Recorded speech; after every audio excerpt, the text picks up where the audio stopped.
হ্যাঁ, কি অবস্থা সবার? তো কয়েকদিন আগে ফেসবুকে একটা ভিডিও দেখলাম। ভিডিওর টাইটেল হচ্ছে পরীক্ষার সময় করণীয়। ভিডিওটা আমার কাছে একটু ভালো লাগছে আর সাবলীল মনে হয়েছে, কিন্তু ভিডিওটার মধ্যে আমরা কি করি বা ম্যাক্সিমাম বাংলাদেশের স্টুডেন্টরা কি করে সেটা কিন্তু অনুপস্থিত ছিল। তো ভাবলাম ভিডিওটা একটু, যেহেতু মশলার অভাব, তাই একটু মশলা দেওয়া যাক। আর মশলা যেখানে অভাব সেখানেই আছে সিয়াম জুনিয়র। চলুন ভিডিওকে মশলাদার বানানো যাক। পরীক্ষার সময় যা করবেন, পরীক্ষা শুরুর অন্তত 1 ঘন্টা আগে পরীক্ষা কেন্দ্রে থাকতে পারবেন এমন ভাবে বাসা থেকে বের হন। হ্যাঁ হ্যাঁ, ইটস রাইট। তারপর যদি হলে ঢুকতে পারেন তাহলে পরীক্ষা শুরুর অন্তত 15 মিনিট আগে নিজের আসনে বসুন, চোখ বন্ধ করে লম্বা দম নিন কয়েকবার। এই ওয়েট, এটা ভুল। হলে প্রবেশের সাথে সাথে সামনে এবং পিছনের বন্ধুকে খাতা দেখানোর জন্য রাজি করাতে হবে। আর বন্ধুটি যদিও বিড়িখোর হয় তাহলে তাকে বিড়ি খাওয়ার অফার দিয়ে করেও খাতা দেখাতে রাজি করাতে হবে। এটা হচ্ছে প্রথম ডিউটি।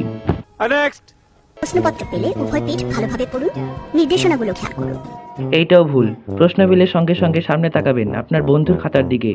পিছনে তাকাতে পারেন, তবে সামনে তাকানোই বেটার। প্রশ্নের উত্তর 3 ভাগে ভাগ করুন: ভূমিকা, মূল বক্তব্য ও উপসংহার। উত্তরে বৈচিত্র্য আনতে ডায়াগ্রাম, ছক, চিত্র ইত্যাদি ব্যবহার করুন। লেখক বইয়ের কিছু শব্দ বা বাক্য উদ্ধৃত করুন। ওহ তাই?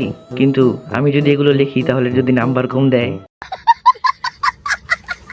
কোনো প্রশ্নের উত্তর বা পয়েন্ট মনে করতে না পারলে ফাঁকা জায়গা রেখে পরবর্তী প্রশ্ন বা পয়েন্ট লিখতে থাকুন। ভুল।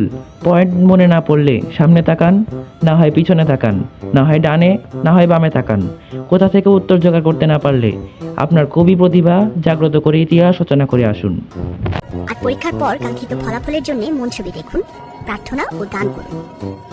হ্যাঁ, কারণ এতদিন ভণ্ডামি করেছেন, এখন একটু ভালো হলে হয়তো আল্লাহ রাব্বুল আলামিন আপনার পাস মার্কসটা তুলে দিবেন। তবে মনে রাখবেন, পরীক্ষা গুরুত্বপূর্ণ, পরীক্ষায় ভালো করাও জরুরি।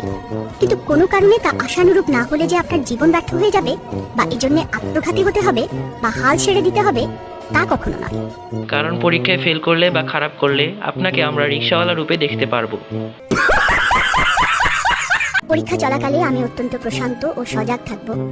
প্রশান্ত মনে আত্মপ্রত্যয়ের সাথে প্রতিটি প্রশ্নের দ্রুত সঠিক জবাব লিখব বা বলবো। আমি যা যা পড়েছি তা হলে বসে অনায়াসে মনে করব। আমি যা পড়েছি তার প্রতিটি অক্ষর প্রয়োজনে আপনা আপনি মনে চলে আসবে।